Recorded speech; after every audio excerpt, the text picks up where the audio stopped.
I am so happy to welcome you to this forum we're calling The Business of Green. And we decided that it was pretty fitting to come here to Austin, which back in the early 90s launched a sustainable building program, and the city was ahead of its time then and still is a mecca for energy and sustainability innovation. In fact, right now, and you may know this, you're sitting in a theater that is the first mixed occupancy LEED certified building in the world. So pretty cool. And I think sustainability is especially relevant in a state that generates and uses more electricity than any other in the country. For context, Florida comes in second, and it generates half the amount. Texas also leads the country in oil and natural gas production, but it isn't just fossil fuels anymore. This state is #1 in wind power production, too. And most of you in the audience are probably aware of much of this.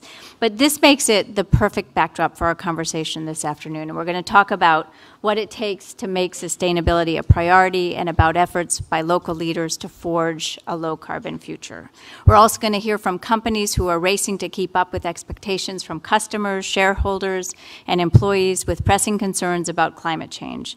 And we'll explore the push to build a green energy economy in Texas that includes all of its residents. And we have an incredible lineup for you today, but before we begin, I do want to take a moment to thank our underwriter, JP Morgan Chase. Thank you, JP Morgan. We wouldn't be here without you, so thank you so much.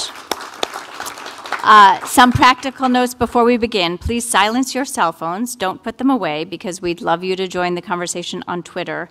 We are at AtlanticLIVE. It's one word, and the hashtag is BIZ, B-I-Z, of green, also one word. And remember that you can now use 280 characters in your tweets, so consider these Texas-sized tweets. I had to get that in somewhere. So anyway, we want you to be part of the conversation in the room, too. We're going to have time for your questions throughout the afternoon. We've got a lot of ground to cover, so we want to get rolling. And we begin with two mayors leading the way on sustainability. For that, I'm delighted to welcome Steve Adler, the mayor of Austin, Texas. And hello, Mayor Adler. The stairs are... Thank you for being here. And Dale Ross, the mayor of Georgetown, and here to lead the conversation, Mayor of Georgetown, Dale Ross. And here to lead the conversation, my colleague, Steve Clemens, Atlantic. Hey, everybody. Good afternoon.